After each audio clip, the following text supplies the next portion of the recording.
Odd Conduit Media. What's it gonna be? Big out of it! You are now listening to the Hyrule Podcasters!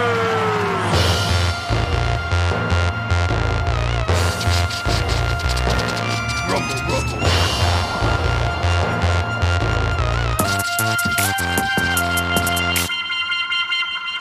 Hello to all of the evil, aggressive manifestations of shadows out there.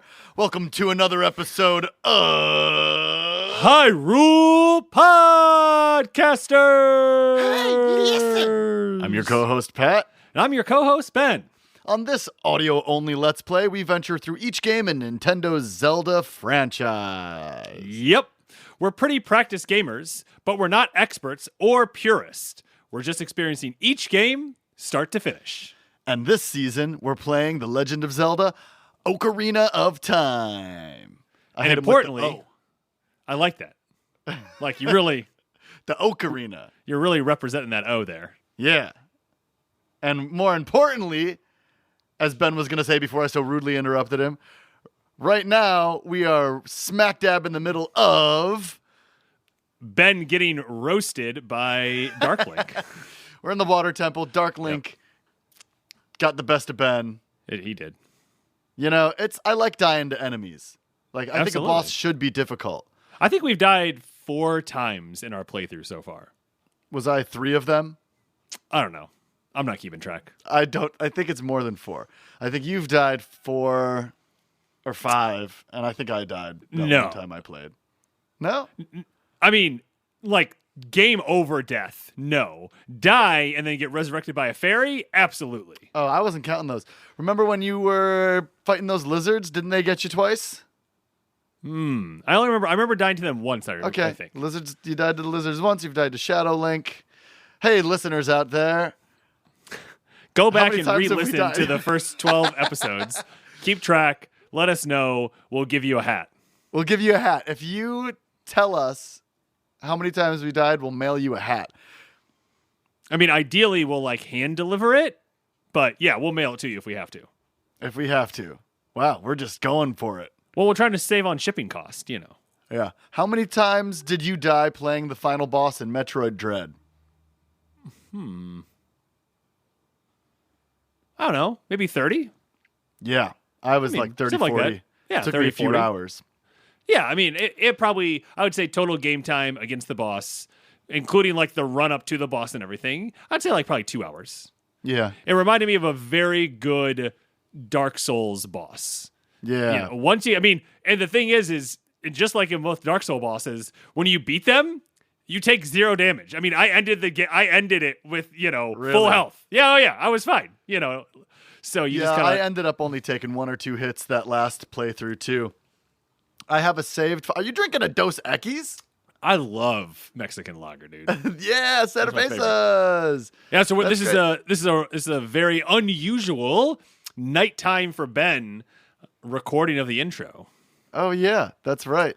Our normal recording slot is Monday afternoon for both of us, but this is Friday and this comes out on Sunday. Always Friday, on top of it. Comes out on Sunday. We already actually recorded a little peek behind the curtain. Ooh. We recorded the episode you're about to listen to. We do that sometimes. And we come back in after having a full week to talk about stuff in the intro. Why do we do that? On Monday we recorded the gameplay. Right. But the problem is we have an hour and 15 booked. And we just knew we needed to get the gameplay done because that was the time when we definitely had an hour and 15 minutes together. Right. Whereas this is we could pop on for 15 minutes and do this whenever. Yeah. We also have a new setup, which we won't go into crazy technical detail, but Ben is now playing the game on a really big screen on a different computer than he was using, and he finally got his microphone gear so that his microphone doesn't sit in a shoe anymore while we record, and it's on a mic stand. It looks great over there. Yeah, when I don't have any of our gear on, but we will definitely Pat will take a screen grab of me with the new stuff. We'll put it on social media. It'll be there great. You go. Here, I'll get in the picture too. There you go. What are some all-time really tough bosses that you can think of off the top of your head? Yeah, definitely Gwyn from Dark Souls 1. Mm-hmm. Incredibly difficult. Is that the final boss? That's the final boss in the first game. Okay. Spoilers! Spoilers! So I was listening to the most recent episode. Patrick gives the spoiler and then says spoiler alert. You're like, What did I spoil? Was it something about Mario? No, I think it was spoiler alert for The Adventure of Link. Oh, right. You spoiled that you fight Dark Link in that game. Oh, but you went, yeah, this is just like in Zelda 2 when you fight Dark Link. Spoiler alert! It's a little out of order. My bad. Goodness. So it's you can right. just assume this is just a blanket spoiler alert for all the games we've already played in this podcast. Yeah, I think that's fair. Is that fair? I won't spoil any games that we have played, but this is a blank spoiler alert for all future references to past games that we've played in previous seasons. Absolutely. I remember Sigma being really tough in Mega Man X. Oh, multiple stages, like the final fight. Mm-hmm. Kefka in Final Fantasy VI. And I feel like kind of leveled properly. Yeah. Once you get hit once, something like the confidence is a real thing, you know, like you're going into this boss like, okay, I don't know what's going to happen. Maybe you get a little far and then it gets you the first time and you're like frazzled sometimes. Got to put it down, come back later. Patrick, can you give me your 35 seconds on the Nintendo Direct from this week? I only read the chat while you guys were watching it. Solid. Maybe I should pitch that at you instead. I was actually going to have you do 35 seconds, and then I was going to pitch right back to you and be like, and that was your Zelda Minute. Here we go. Oh, you're just trying to get out of work. You're just trying to get out of work. What did happen in the Nintendo Direct? Is that what you're going to talk about on your Zelda Minute? Is there any Zelda news? There was no Zelda news in there. That was gonna be the funny thing. Like you were gonna be doing it, and there's gonna be no Zelda news, and I was gonna make fun of you next time. Be like, wow, you couldn't even cover anything Zelda in the Zelda news, Patrick. You were like setting me up for a long joke. Too bad I was. didn't know any of the information about the Nintendo Direct. My bad. Ruined Ben's intro shtick. Well, real quick, I am very excited about the Mario Strikers, the new Mario soccer game. They got a brand new Mario soccer game coming? Yeah, I loved that on the GameCube, I think. So much fun. Yeah, that's a really fun one. Yeah, and it's like 4-on-4. Well, it's 5-on-5 with goalies, but 4-on-4, and you can play all 8 people can be in person together. And I'm just like imagining that chaos like downstairs in the movie theater. Can you imagine people playing on that screen? Oh my god, it'd be amazing. Can you play it with your buddies? You can that live across the country too. Well, importantly, you can also make a team of, or like a team or like a club. Oh yeah, club of like 20 people are all in like the club, and then your club plays matches against other clubs and tries to be the best club in the world. No way. Yeah. That's really cool. Yeah. Yeah. So you know who you are out there, Simon, Basil, David. Y'all better buy it, and we're going to do it. Tommy, Robbie. It's going to be great. It's going to be great. And everybody else that I share my family plan for Switch Online with. Oh, yeah. Definitely. Yeah. Hit us up. I'm still trying to get people to buy that Mario Party game. I got a couple holdouts. Such a good game. Working on it. We should play some Mario Party later. How about when we're in person next week after we record in person? That's very exciting. We're going to be recording in person next week. I get the sticks back if everything goes right, and we're going to have a good time. Okay, I'm out of stuff to talk about. Let's do the Zelda Minute. How's that for a segue?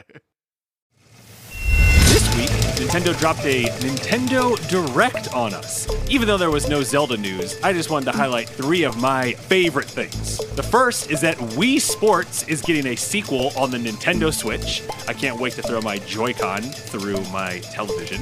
The next, of course, I already talked about, Mario Strikers, coming with the new Battle League game. That's in June.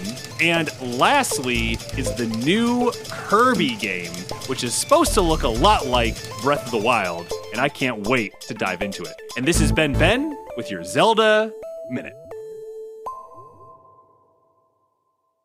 All right, here we go, starting back up.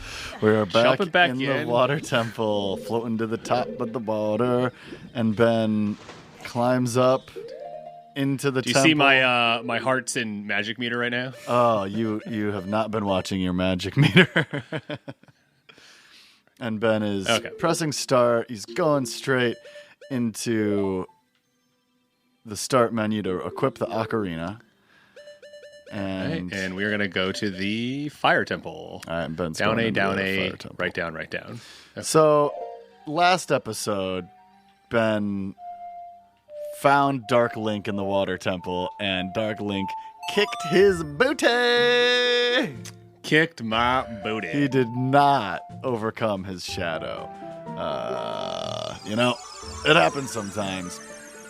Happens to the best of us. So Ben's going to go refill a bit and get some stuff.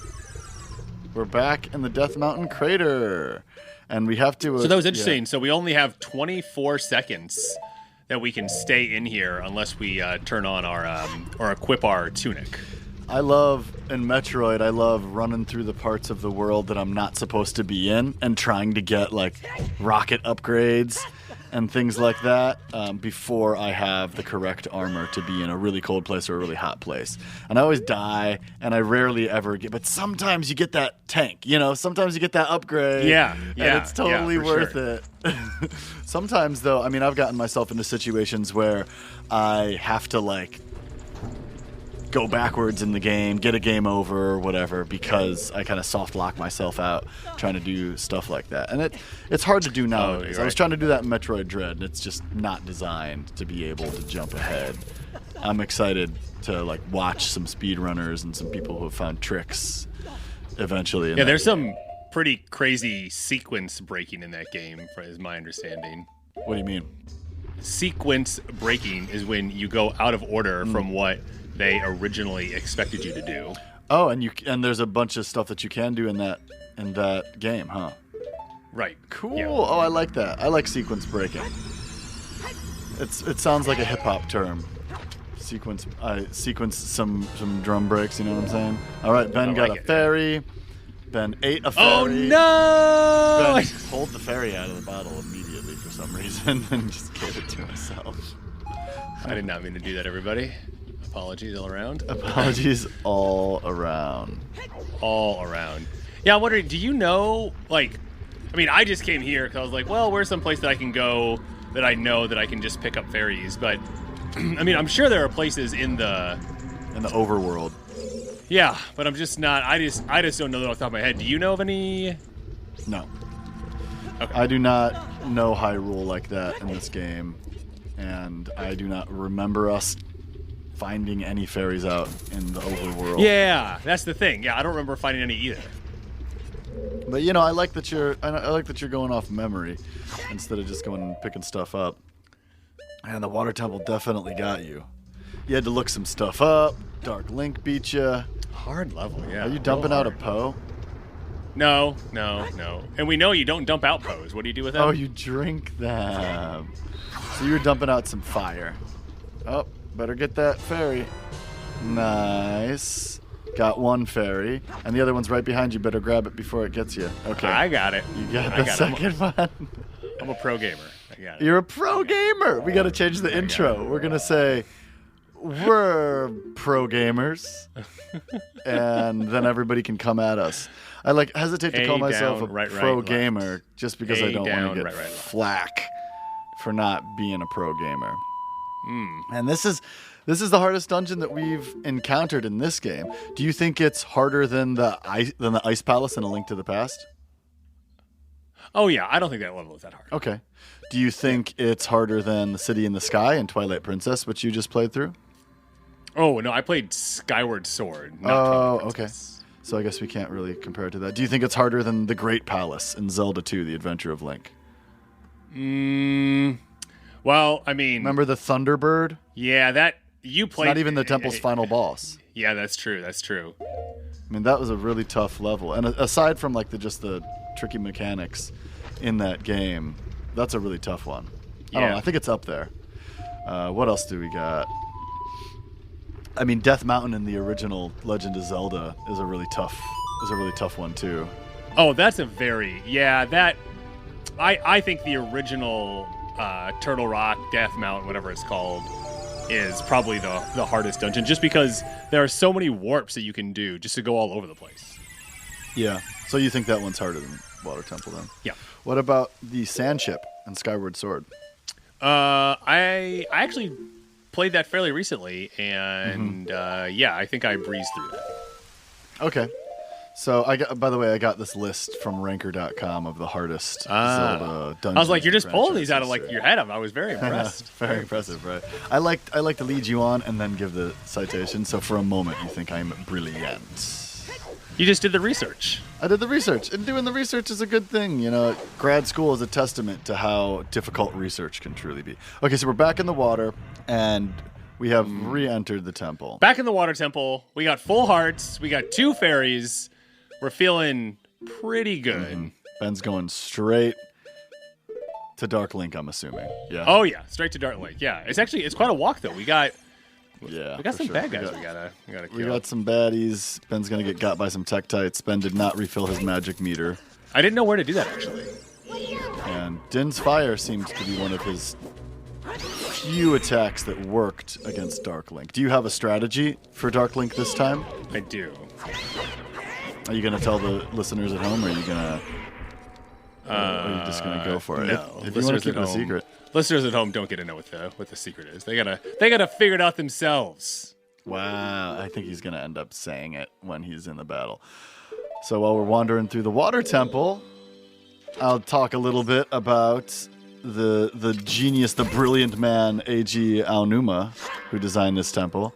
You know, he was a big fan of water diving, deep sea diving, and he designed the mechanics in this level around that.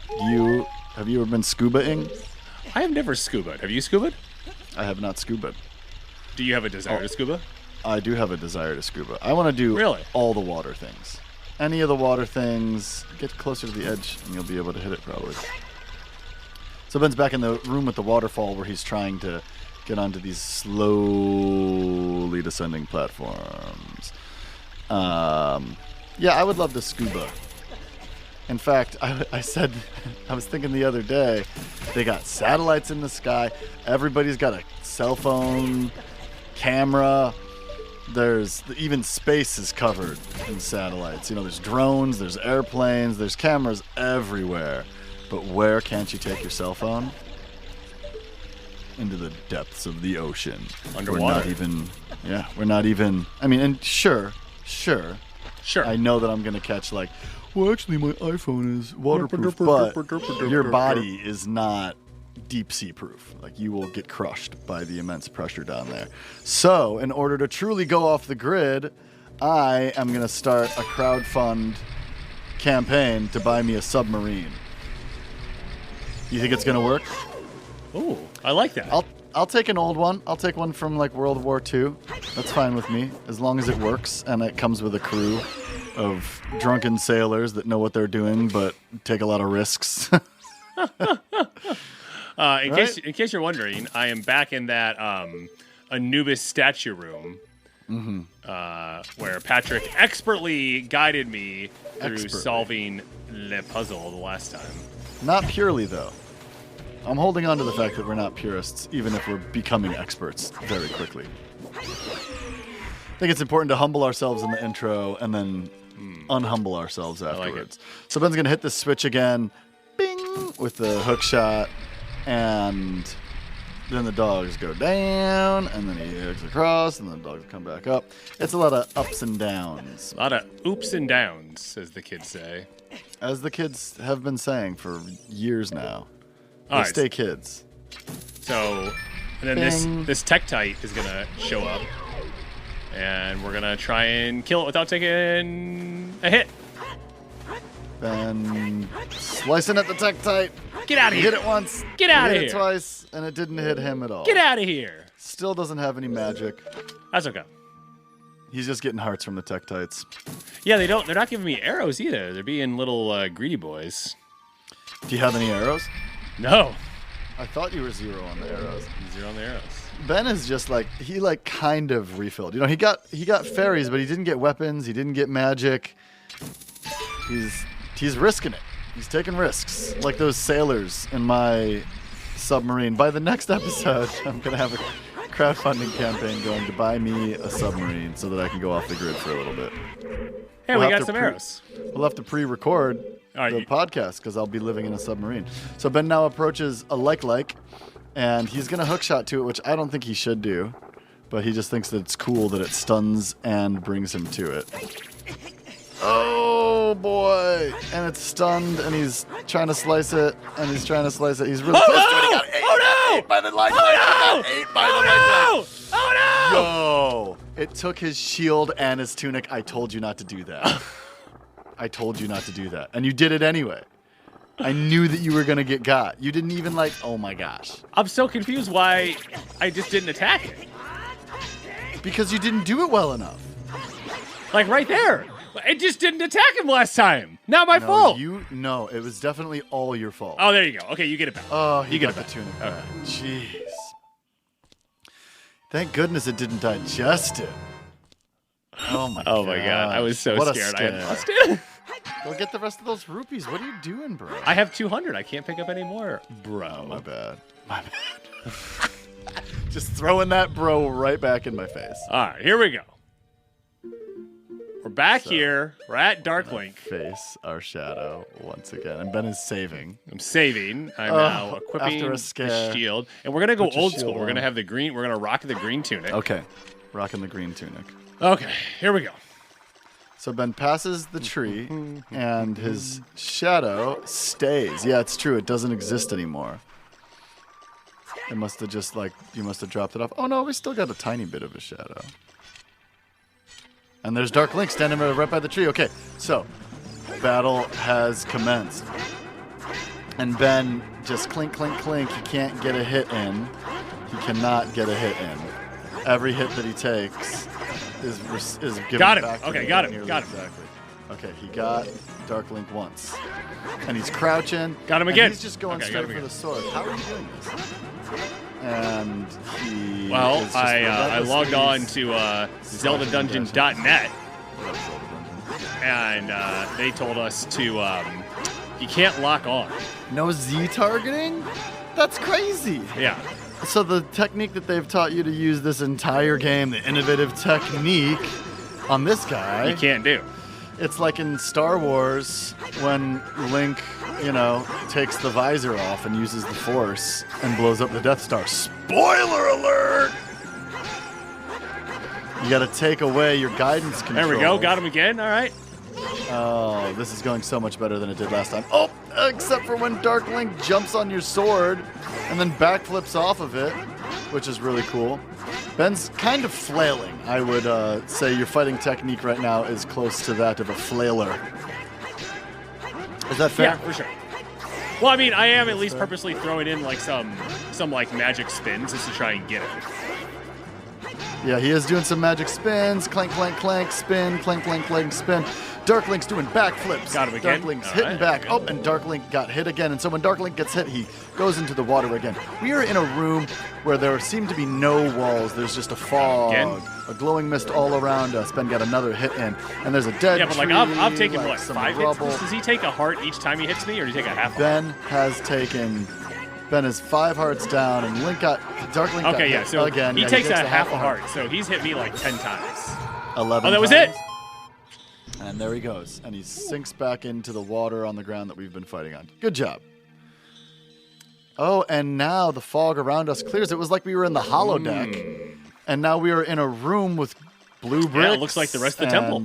Blue ornaments, and it looks like the rest of the temple all of a sudden. And we approach a chest. I don't know what's in this chest. This is an exciting moment for me.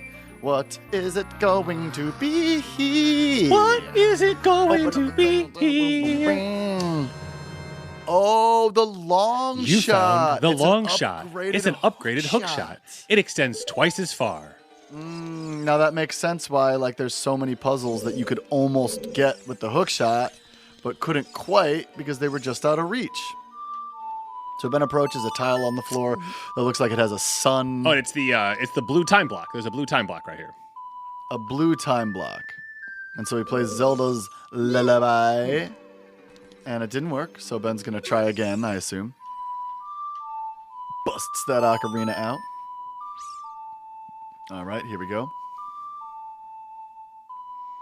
Is it going to work this time? Oh. Nope, it didn't work this time. Hey, isn't that the same design that's on the Door of Time? Oh, right. You got to play the Song of Time to move to move the time blocks. Not Zelda's Lullaby. Maybe I'll cut that out and use it as a blooper. Maybe not. Who knows? Okay. Right A, down, right A, down. Right A, down, right A. Okay. Okay.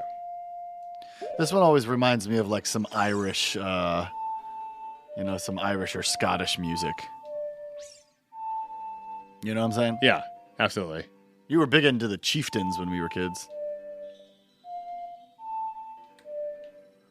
There we go. There we go. We had to focus there for a moment. Give you those of you watching on the Patreon feed, you'll see me close my eyes in concentration. Mm-hmm. And everybody else can just imagine. Yep. Or way, you can sign up to be a $5 Patreon and you can see us do this. If you give us $5 a month. Hey, Klapka, be careful! Don't get swallowed by the vortexes. Okay, so we're now in a snake-like room. Snake-like room. So we're going to put our tunic back on, and we're going to put our iron boots back on, and we're going to say... The iron boots! Yeah, give us $5 a month and you can watch us play. I'm not wearing a Zelda shirt today. I usually have a Zelda shirt on. Ben's disappointed. All right, we're going to pop one of these fairy boys. He shook his head. We're going to pop a fairy boy so that we gain hearts back. All right, here we go. And now we're jumping into the water. And there's a waterfall that Ben's going to hop off of. We're kind of making our way with these iron boots through a corridor that's filled with water. Ben's fighting a current, it seems. Oh, yeah. There's some hearts. There's a whirlpool up here. And Ben can't seem to make it up the hill, but he keeps sliding back down. We'll see if he makes it this time. He rolls to the top, and he gets it. And now, at this point, there are whirlpools that suck you in. Don't get sucked in. Don't get sucked in. Oh, Ben's going to get sucked into the whirlpool. He's fighting. He's trying to roll out. He got out. Woo, that was a close one, brother. Oh, hey, there's a gold sculpture. Hey, there's a gold sculpture. Bing! Ben's going to long shot it. It's no longer the hook shot. It's the long shot. Nice. We got a gold sculpture. Ben's going to try to avoid this one. Nice. Rolled right past this whirlpool. Dang, there's 2 whirlpools in a row right here. Can you long shot onto that eyeball over there on the wall beyond these? That would be great if you could. Nope, that's just for shooting with arrows that you don't have to activate a door. Oh boy, Ben's getting sucked in. Ben's getting sucked in. Oh, is he gonna make it out? Oh my gosh! Oh my gosh! Oh my gosh! Oh, he's trying. He's getting pulled toward the water. What happens when you get pulled in all the way? Oh, it just kind of seems like it's annoying. It doesn't even seem like it hurts you. There's not even like a spike in there that's gonna mess you up. I don't know. I'm really struggling though.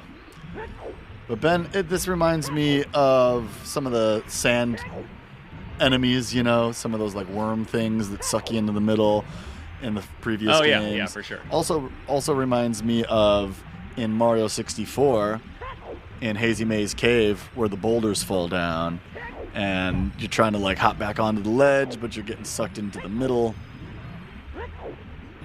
Dang, Ben is just struggling really, really hard right now to get out of this pit, and he finally did. You should probably get whatever was in those chests. Well, no, I haven't made it across yet.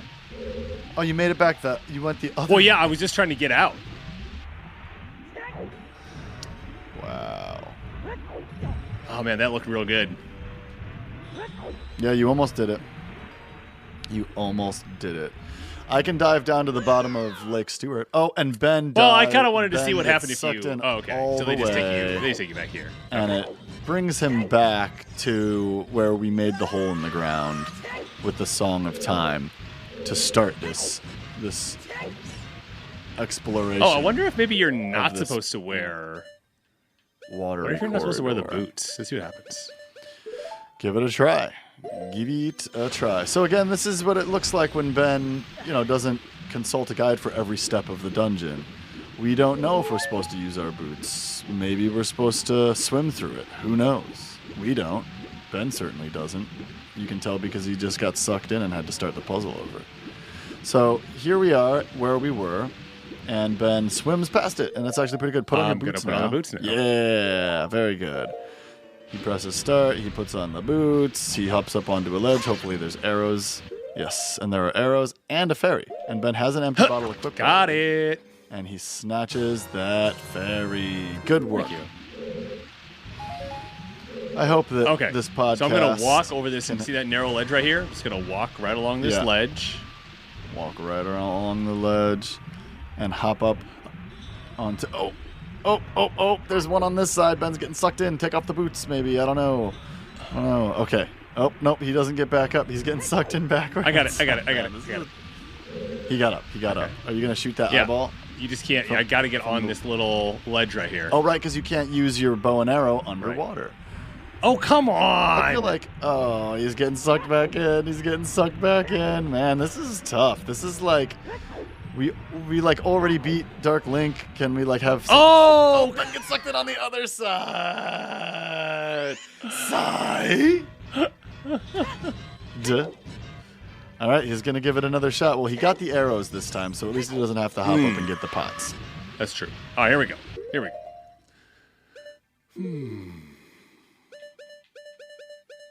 This reminds me of the time that Dad and I almost died in the muck. Oh my goodness. Have we told that story on the podcast No, feel yet? free. So, our dad lives on a lake, and near the edge of the lake is some trees, some forest that needs to be maintained by the people that live there. So everybody in the community takes turns trimming the trees and getting rid of some of the more invasive species. That's what it's called. Invasive species of plants. So, you go over there. Dad's like, "Hey, you're in town," and for the record, we were raised to do chores. Every Saturday, we had a long list of weekly chores to do. Every day, we had daily chores. And so, when you visit our father, you're gonna get put to work too. He'll put a rake in your hands. I remember the first time I brought all my rapper friends through on tour. And we had to rake the lawn. Luckily, I was asleep still, so everybody else raked. Anyway, so we go to visit Dad, and we're like having a fun time. And he's like, "Oh, by the way, suit up. We're gonna go cut some invasive species." So we go over to the edge of the lake. We have some fun times, choppity chop chop. And Dad's like, "Hey, let's go to the edge where the like reedy, muddy section meets the lake." So, my dad's up front, and we're sneaking over. Ben finally got up onto this ledge, by the way. That giant sigh you heard from Ben. The bow. And he's going to aim at the eyeball. And he's going to shoot the eyeball. And the eyeball closes upon being shot, and a door opens. And we have to now swim across. Oh, Ben's going to hook shot to the chest. Very good. And there's a small chest that probably has a small key. There we go. And he made it just before the door shut. It was a timed door. So here we are in a new room. That kind of looks like a room we've been in. This is the room we've been in, yeah. Oh, with the whirly swirls. So this is the room where we go around in a circle, and Ben had to like time it to go through this door. And we also there's this big dragon with a switch in its mouth that Ben, not like a Nintendo Switch, but I wonder if Dr. Dre has ever played this level. He always raps about hitting switches. You proud of that? So my dad's out in front of me, and I'm right behind him, and Ben's a little bit behind us. He's not so sure this is a great idea. And my dad takes a few steps too far toward the lake in this like reedy patch of wilderness. and starts to sink, and I start to sink where I'm standing too, and we can't get out. It's like quicksand. Like the more we struggle, the deeper we go in. And my dad's up to his knees like pretty quick, and I'm up to my ankles. We're like, Ben, come help us. And he's kind of further away. So Ben like runs around the whole section, comes back on the right side. I'm like, Dad, stop trying to get out of the mud. You're only going deeper. I'm like, this is it. I'm going out with mud in my lungs. And my dad is not nearly as worried as I am, but I can see the panic in his eyes. Ben comes around, bends some of these reeds down in order to like make a platform for him to lay on top of the mud, lays down on the mud and yanks and gets and hooks underneath my shoulders with his arms and yanks me out of the mud. Right? I think I lost a boot. And pulls me out. I'm like, oh my gosh, thank you. Now, we had to like double up with Dad, so I grab Ben's legs, and Ben goes in and hooks around my dad's arm, and he's like, no, you're going to pull my arm out of the socket. And Ben's like, you got to get your arm pulled out of the socket or you're going to die. And Dad's like, no. And then our dad starts to lose one of his shoes. He's like, wait, I'm losing my shoe. Let me get my shoe. And Ben's like, oh, everybody's going to die. Don't get the shoe. And he pulls our dad right up out of the mud onto his back, and we're all laying there kind of laughing. Narrowly avoided death. Wow. Ben's still mad. I'm not mad. That entire thing went down. No, no, you're not mad? All right, so if you remember when we were in here when we first walked in and we were checking out the spot around the top, and there was an Anubis statue that I could not hookshot to. I just hookshotted to it. It was too far away. We got the long shot now. So we are back in the main corridor on the opposite side of the room where we entered, and we just went through the door finally. Now, in this room, there is a platform that leads up to what looks like maybe the boss door. It's chained. It has a big keyhole in it. And there are spike traps that are going to make it perilous for us to climb. But we don't have the big key. So we now have to go back into the dungeon. We're back in the main room, hookshotting back across from where we came from, in order to find the big key. Maybe Ben will consult the map. Maybe he knows where to go. We don't know what's going on in his head. We're not telepathic. We can't read minds. You know who can read minds, though? Beetle, because he's right here. Oh, my gosh. Beetle must have read our minds to know that we would be right here. Let's see what he has for us. I want to tell you about the Aging Punks Complain, the podcast where three punks of varying ages, who also aren't very punk, discuss surprise topics that their weekly guests pick. Hey! Every week, your hosts Eric Backlund, Bella Mozzarella, and Raymond Strife have completely non-scripted complaining sessions with punks, rappers, filmmakers, and other randos from all over the country. Wow! And now, feel free to call in or text some complaints, and they may be featured on the show. Hi! The Aging Punks Complain on the new Pod City Podcast Network. Thank you.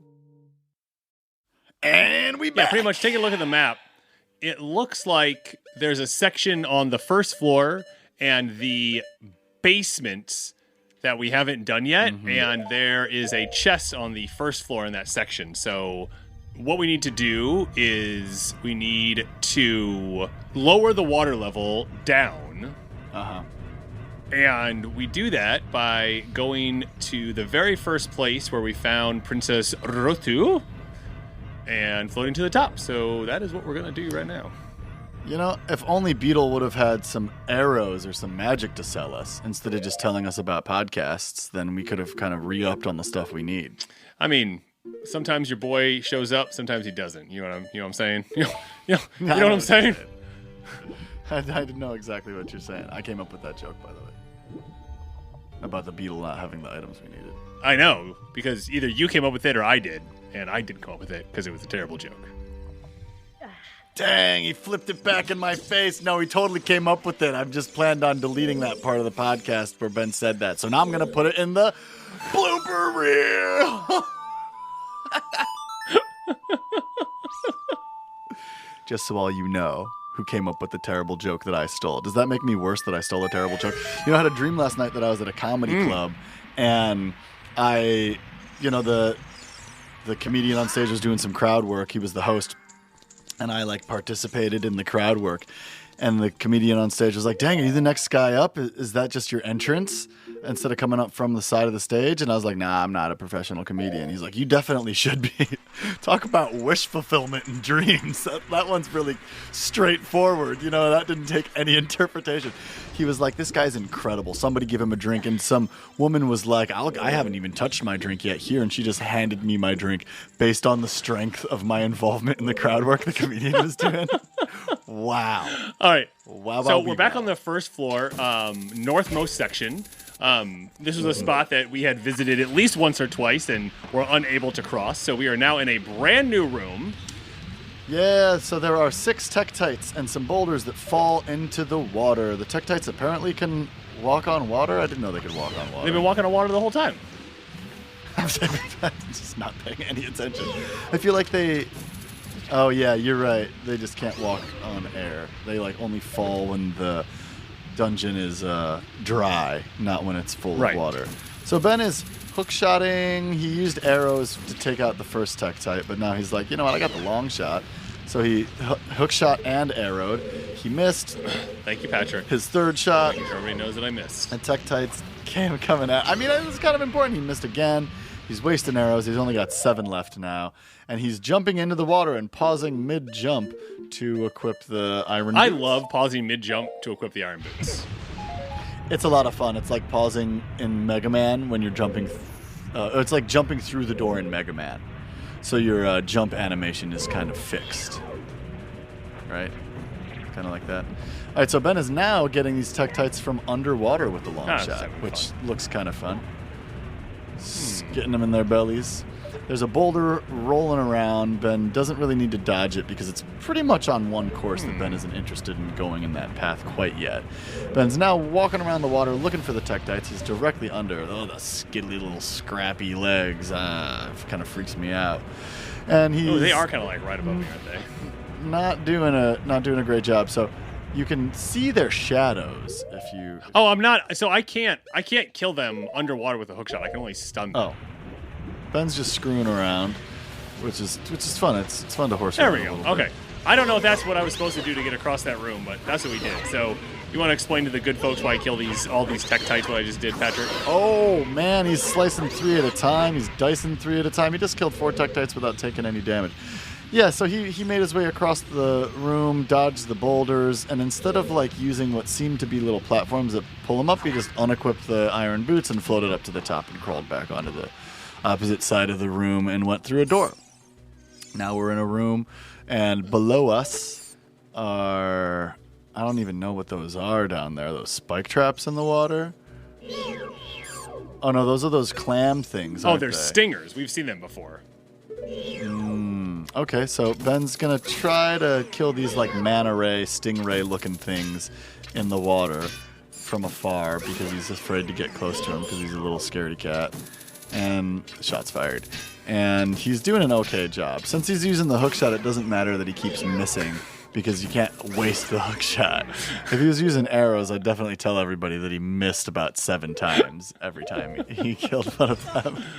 So he jumps back into the... Man, next time that I have the sticks, you're just going to tell everybody all the mistakes I make, aren't you? I love the way that manta rays look. Yeah. Oh my gosh. You see them in the water sometimes. All right, so there's a switch down here that I'm going to depress. Mm-hmm. And up. It comes back up when he stops standing on it. So apparently we're going to have to like put something on the switch to keep it still. Absolutely. Or this is a timed thing. We don't quite know yet. But we'll figure it out. But regardless, we're here and we're ready to do this. So Ben unequips the iron boots and he's floating to the top of the water. Oh, it made the water level really high. It made the water level really high. Is there a bombable wall off to the right there? Haha, I found a bombable wall. So hopefully there's a block that we can pull out of a nook in behind this bombable wall. Ben's in the start menu. He equips the bombs. He has 20 bombs, one of his few items that he has fully stocked. He crouches down and puts the shield in front of himself to shield him from the blast. And here we go. We find a block to move. We're going to pull it backwards as far as we can. and we can't pull it back far enough to get it. So now we're like, what are we We're going gonna to push it now and see how far it goes. Back forward. We're pushing it back forward, and it's going, and it's going, and it's going, and we pushing. Push it. Push it good. Push it. Push it real good. It doesn't look like that works, and I don't think that what I just did, the quacking noises, had anything to do with the song I was playing. Remember when we were in, maybe there's a bombable wall across from you, too, and you can push it from that direction as well. So remember listening to Hot 97 in Northeast Ohio when we were kids? When that song, Push It, was popular? I remember going to school one day, or waking up and turning Patrick, on my you're so clock smart. radio. Aha! 2 bombable walls that I found. And that was cool because one was like obviously marked and the other one was not. And like that's good puzzle design. That's good puzzle design. Very good puzzle design. So I was listening to the radio, and the normal DJ wasn't on. And he said, hey, I'm substituting in for your normal DJ today because he is at the hospital and his wife is giving birth right now. So this one's for the DJ. I don't remember the guy's name. And he played Push It because she was giving birth. That's really funny. It's always stuck with me.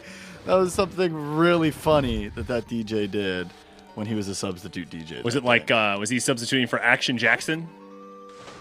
Was that the DJ on Hot 97? I mean, I don't know if it was on Hot 97. I can clearly remember, though, Action Jackson as being like one of the DJs on one of the DJs radios that we listened to. Sure, yeah, let's just say it was. It. Shout out to Action Jackson. Okay, so shout out to Action Jackson. So we've pulled the block out. Ben now has to go all the way back around to through the other bombed wall to now push it down onto the switch, and then it looks like we'll be able to raise the water level more permanently in this room and perhaps access a higher point, and that will take us somewhere new, hopefully, and we'll find this boss key and get this dungeon taken care of. Yeah, All right. Did you see some of the comments in Discord about when people saw that this was a part 1? I didn't know. Yeah, I haven't checked Discord yet this weekend. Oh, we got a door lock incredible. behind us. I'm pulling the sword out. Uh-oh. He's pulling out the sword. I see some Tektites across the way. Oh, Ben's going to try to use the hook shot to get him. Nice. He nabbed one of them. He didn't quite get the other one. I don't think that there's enough range in this, even the long shot. But the Tektite that he did get is hopping mad, quite literally. Bang. Oh, Ben's trying to time his arrows to get the hopping Tektites, and he missed every time that they were hopping. They are now below, and also below is some squirty water stuff going on. There is a door that Ben now can access by hopping over these pillars of water that form, and he gets across in time. I assume that was a timed puzzle. I also assumed it was a time puzzle. Oh! And hey, here's now the... we are in a room with boulders. All right, so we're going to put back Have we been here on before? our iron boots. We're gonna. You recognize this room? Yeah, this is the room that we came through that had all those Tektites that I just killed and had the boulders falling on either side. Oh yeah! So we're in the higher portion of that room now. Oh, and there's a gold Skulltula that Ben didn't get. He's just moving along. Oh, and there's a clam. And Ben gets hit by the clam. It opens its mouth. Oh, Ben tries to get it, but wasn't fast enough to get the muscle. Bang! He Got it. Gets it this time, though. And he gets some arrows. He got a lot of arrows. You just got 24 arrows. I love them arrows. Am I wrong? You were down to 6 and now you have 30. That's crazy. It's a lot of arrows. A lot of arrows. I like that you're keeping track of my arrows. Floating to the top, and oh no! There's a locked door here, and Ben, don't you have a key? No. You don't have any. Oh, you don't have any keys. Dang. Oh man. So we're gonna go. Oh, what is that one? Have to go find a small chest. Dang. What did we... Well, no, because... Oh, man. I thought I looked at this right. What is that Ben's one? back studying the map, just completely astonished that he missed a small treasure chest. Are you going to warp back to the beginning of the dungeon? What do you think? Ben's thinking now. He's got his thinking face on. He's moving his mustache around. No, I'm not. I'm going. You're gonna swim over there? You're not gonna warp? Can we warp to the beginning of the dungeon in this game? I don't know, but I do know. But you can hear the pain in Ben's voice. We are playing this dungeon for you, so that you don't have to go through the excruciating pain of playing the Water Temple. You are listening to the Hyrule Podcasters right now as a service to you, so that you don't have to face these challenges on your own. And if you do decide, then we have primed you. Am I talking up the podcast too much? No, it's great. Talk it up. I mean, then we have primed you for the disappointment and the confusion that you're going to face in this temple if you decide to do it with minimal guidance from a game guide. Shout out to ZeldaDungeons.net. Shout out to the. Remember how we used to have to buy the unofficial guides? Oh, the Prima unofficial guides? The Prima unofficial guides from the store. And you would you would buy it and you'd play along and you'd use it. And then you would put it on the bottom of the stack of Nintendo Powers in the basement. And then the next time you wanted to use it, you'd pull it out and it'd be all bent and water damaged because, it's there in the basement. Absolutely. And you spilled something on it.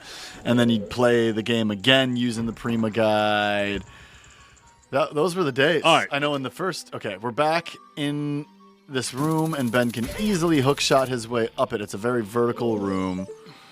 And Ben is just hookshotting his way to the top, like a. Well, no, I want to be on the first floor. Oh, Ben wants to be on the first floor, so he's hookshotting his way to the first floor. I'm on the right floor now. Okay. And he's gonna go. I guess the question is, oh man, I just don't know if I should raise the water level or not.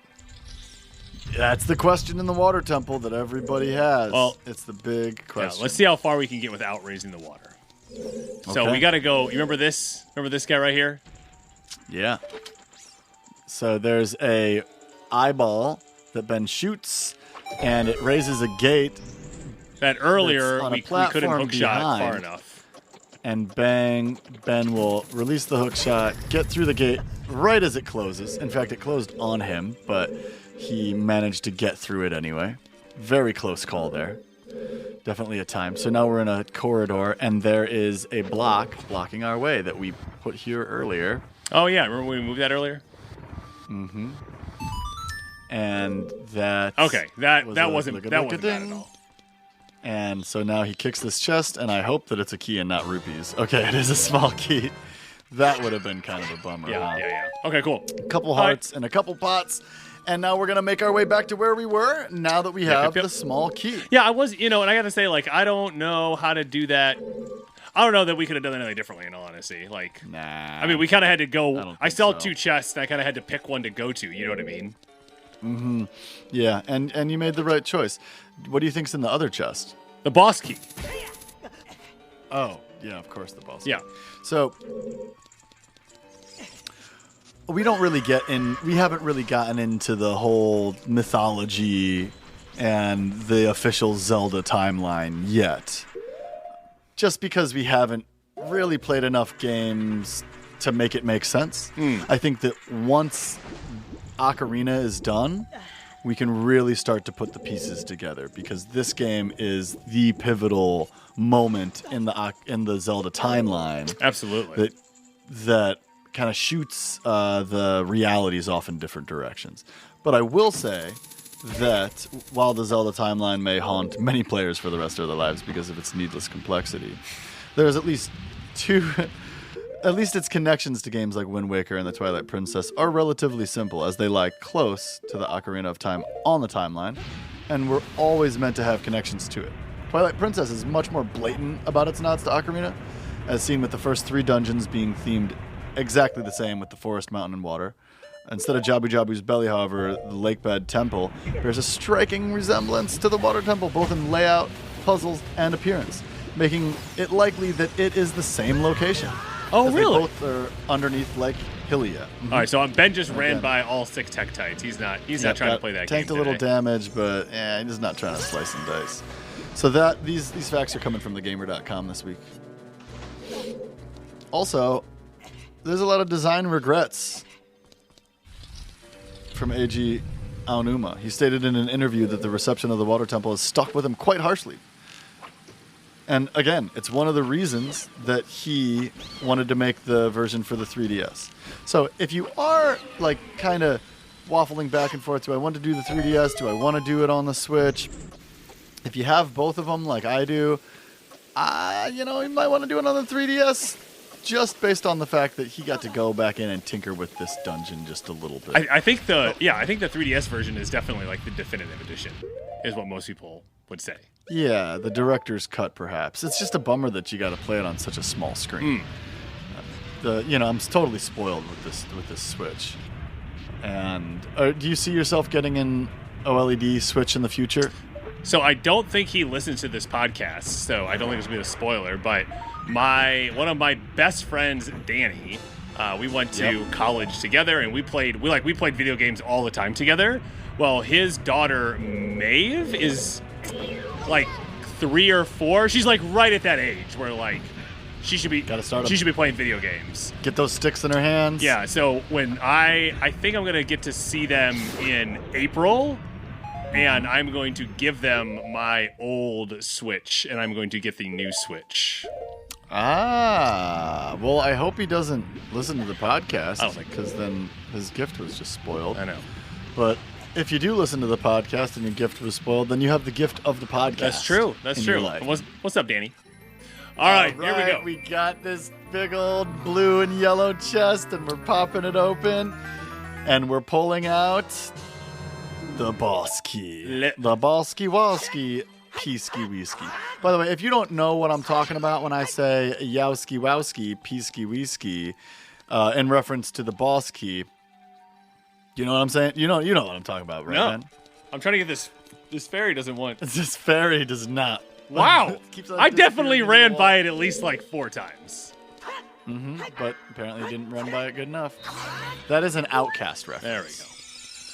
Yowski wowski, peasky whiskey. All aboard the Stankonia Express, the Underground Smell Road. Everybody's looking for an excuse to let loose. What's your locomotive? Humble as a mumble in the jungles of septum screams. You know Stankonia, the song with Erykah Badu? Sure. That's what I'm referencing. Outcast makes incredible music. I guess made incredible music. They haven't made any music together since Idlewild. We went and saw that movie together. Dude, that was an amazing experience. I loved every moment. That was an amazing experience. Patrick and I Idlewild definitely bonded over Outcast growing up. So. Yes, we did. The Love Below came out. Shout out to Patron Tommy Y. He and I went down to the CD store the day that came out, and we split the CD. They're like, well, it's a 2-pack, so like we'll go in halvesies, and you can keep like one of the disc, and I'll keep one of the disc. We can kind of switch back and forth. We drove around bumping that then for like the next maybe a couple hours. And then we immediately bought a second copy of that because I was like, The Love Below speaker box is such an accomplishment. You know, in retrospect, they had made 3 incredible albums before that: AT Aliens, Equimini, Southern Playalistic, Cadillac Funky Music, not in that order. And I also threw the word funky in there just because they do in their hook, even though it's not part of the actual CD title for Southern Playalistic. And they were kind of just growing apart, you know? They just had different goals and different musical ideas. And so they put out a group project to, I believe, fulfill a record label's contract. And they did a split CD where they basically made 2 CDs completely independent of one another. Correct. Now, from what I understand, so Ben just warped to Lake Hylia and is now outside of the dungeon. I'm hoping that will reset the water to be at the highest level. Oh, cool. So, for those of you that aren't straight off the bat familiar with Outkast, their hits include Hey Ya, for all the white people out there. I know it's a great song. Miss Jackson might be their second most famous song. Oh, you think so? What do you think? I do think so. I thought it would have been B.O.B. would have been there. Bombs Over Baghdad is a great track, and I think that it is a favorite amongst fans and amongst DJs. But I think Miss Jackson might be the more popular song, and I think So Fresh, So Clean might be more popular than Bombs Over Baghdad, too. Interesting. So that did not raise the water level. So it didn't work. We got to do... Ben's going to go find the switch and raise the water level. So I know that the two, so Andre kind of lived in the studio, helped produce a lot of the music. Big Boy was out in the streets, getting to know the people, doing his thing, Daddy Fat Saxing it up. And then when it came time to write, Andre would retreat to his home and write in the comfort of his own home, and Big Boy would go to the studio and write all his songs. So they were kind of like ships in the night a lot of the time when they were creating music. Got it. And, I mean, the formula worked really well. They were obviously very tight. They toured together, and Big Boy also helped in the production. The Dungeon family was very tight-knit in that way. And the Speaker Box Love Below was kind of the last glimpse into their collaborative efforts.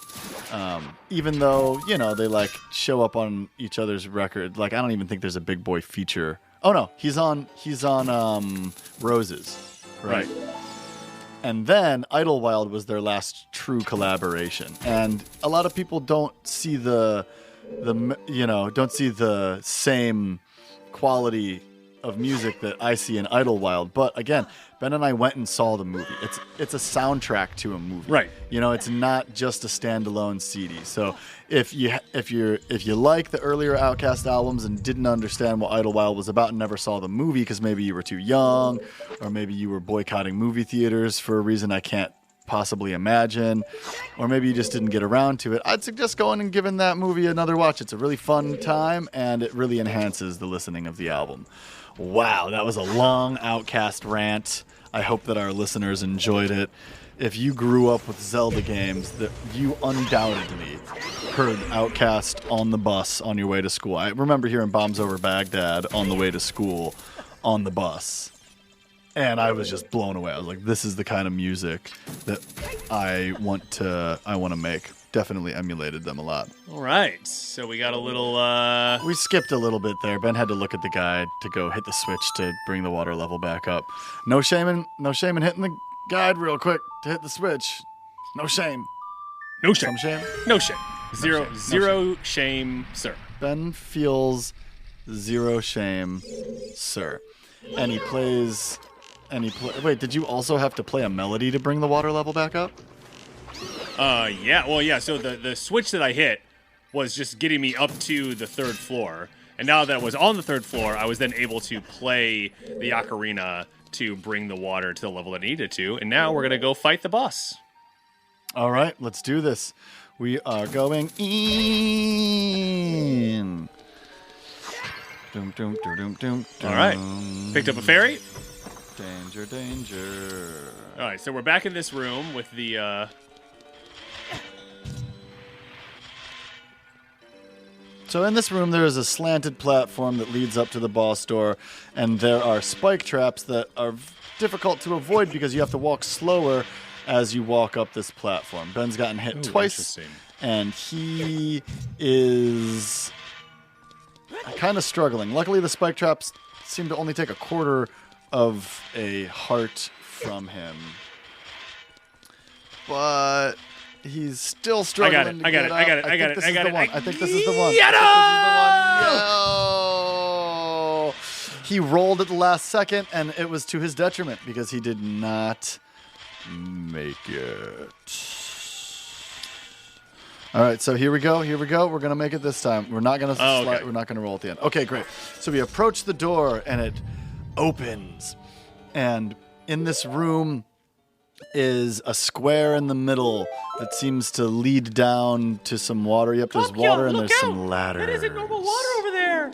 Okay, there are spikes There's all spikes around. on the side of the room, and there are 4 pillars in the middle again that have ladders that lead out of the water. Now, Navi doesn't think that there's normal water in here, so Ben jumps into the middle onto the platforms, and we're cutscening it now.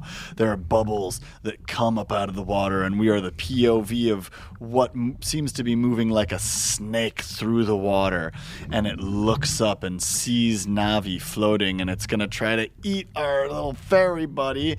Oh my gosh, it's about to crawl. Oh, it's circling the platform we're on. It comes up, and it's coming up behind us, and we are none the smarter about its... we turn around, and there it is. It is a blobby water snake thing that looks like it has an electric heart. Giant aquatic amoeba Morpha.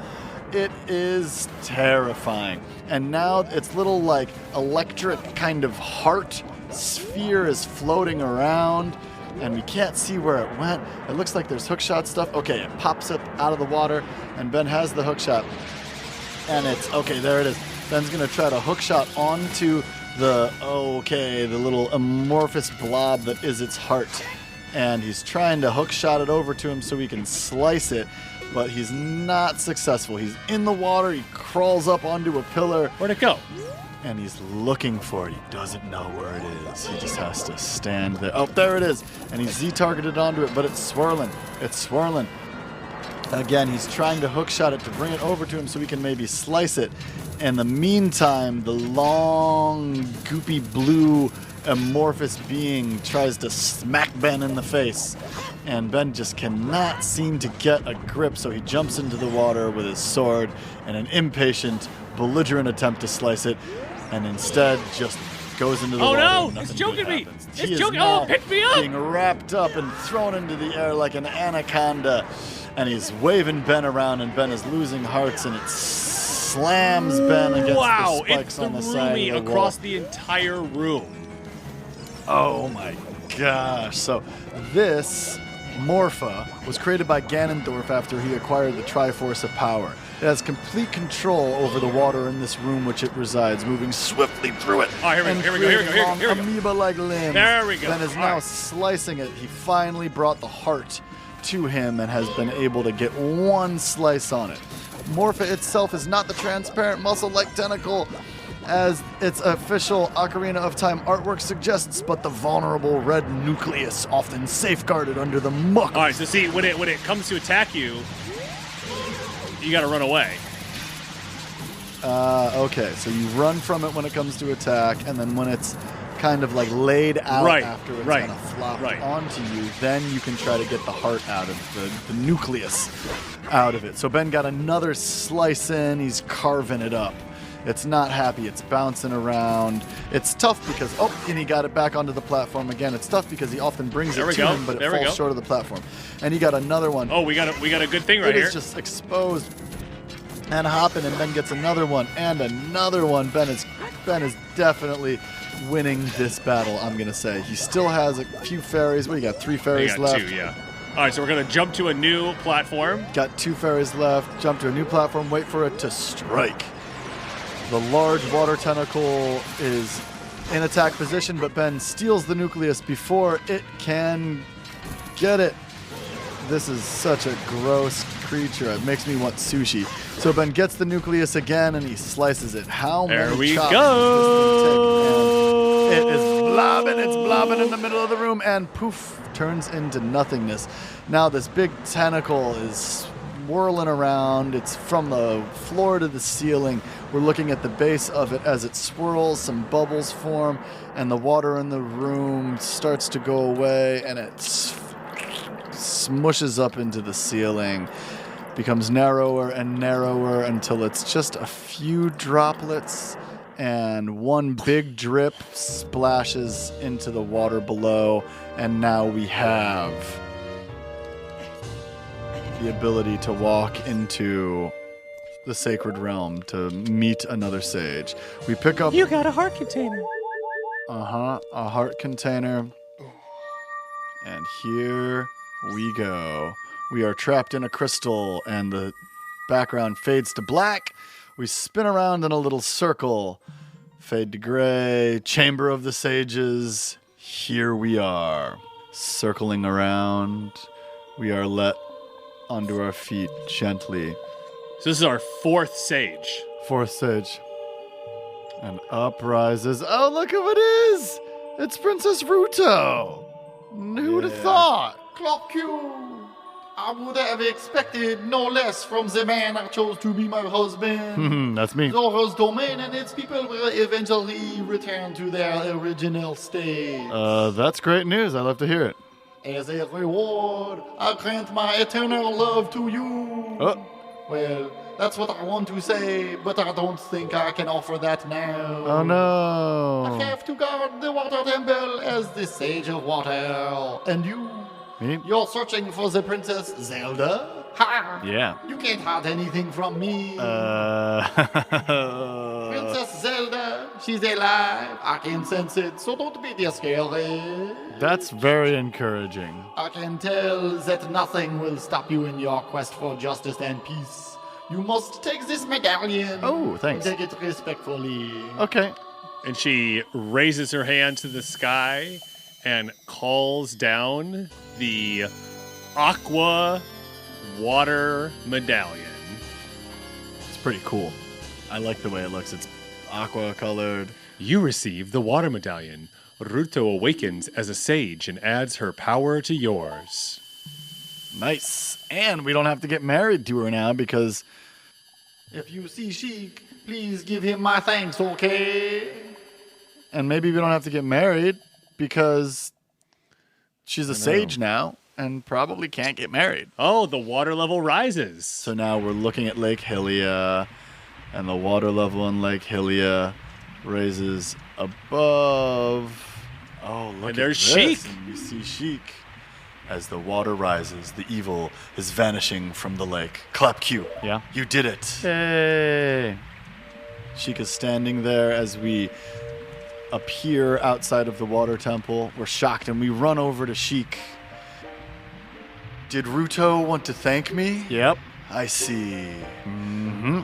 We have to return peace to Hyrule for her sake too, don't we? We definitely do. I mean, and for all of the fish people. Look at that, Clop Q. What am I looking at? Together, you and Princess Ruto destroyed the evil monster. Oh, yeah, we did it. Once again, the lake is filled with pure water. Ah, finally. That water was nasty. All is as it was here. And we see a beautiful lake with a little sun flare, and it shows us around the lake, and everything looks really cool now. We approach Sheik, and we both look out onto the lake, which we have together helped save. And it cuts back and forth between Clop Q and Sheik backs up, and poof is gone. Again, Batman'd us. We run around, we look around. Sheik looks we see him up on top of the tree. Did you see that? And he dives off the tree into the water. Up top of the tree and into the water, and is gone. Must have some Zorotunic skills too, because breath holding isn't easy. We're back. All right, we got to go do this thing. Remember, Wow. we read this. When water fills the lake, shoot for the morning light. Shoot for the morning light. Wow, what a temple! And we're gonna shoot up at the sun. And I don't think that that's the morning light. I think that maybe we should make it morning again with our song of time, or whatever, the sunshine song. You remember it? So again, there's a placard outside of the temple that says for us to shoot the But the lake sun. wasn't filled last time, so we couldn't do it. Yeah. All right, so now we have made it dawn again. Now it's you nighttime. made it nighttime? Okay, and now we will make it daytime again. And then we will shoot for the morning sun and see what happens. All right, here it goes. And we're shooting for the morning sun. Oh, and we got the special noise, so we know we did something right. For once in our lives. Ooh. And there is a very special looking arrow that has like a red jewel on the end of it that appears across the lake from us. So we jump into the water and we're going to swim over there and see what this cool looking arrow is all about.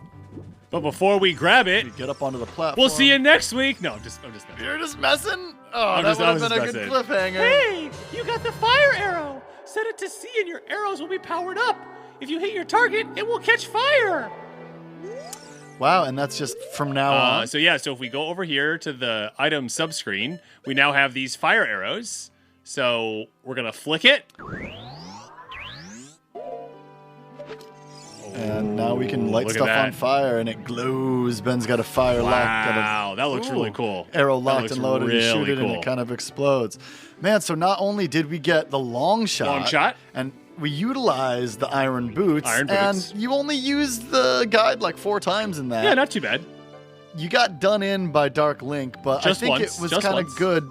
Yeah, we ended that last episode kind of dark, and then we came back, not to make a pun, and hit it real good. And you made light work of that boss. Oh, thank you. It didn't stand a chance.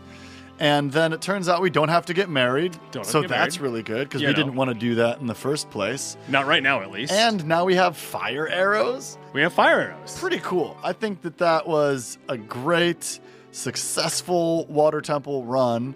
And we have gotten over the most intimidating hump in this game at this point, I think. Absolutely. So, next episode, we're going to go do some stuff. I don't know what it is. Ben probably knows what it is. Do you know what it is? Let us know. And we'll see you next week on another episode of Hyrule Podcasters. Pat will have the sticks next week. Woo! Oh, yeah. Is that facts? Is that facts? We're going to try real hard. We're going to be together. Bye, everybody.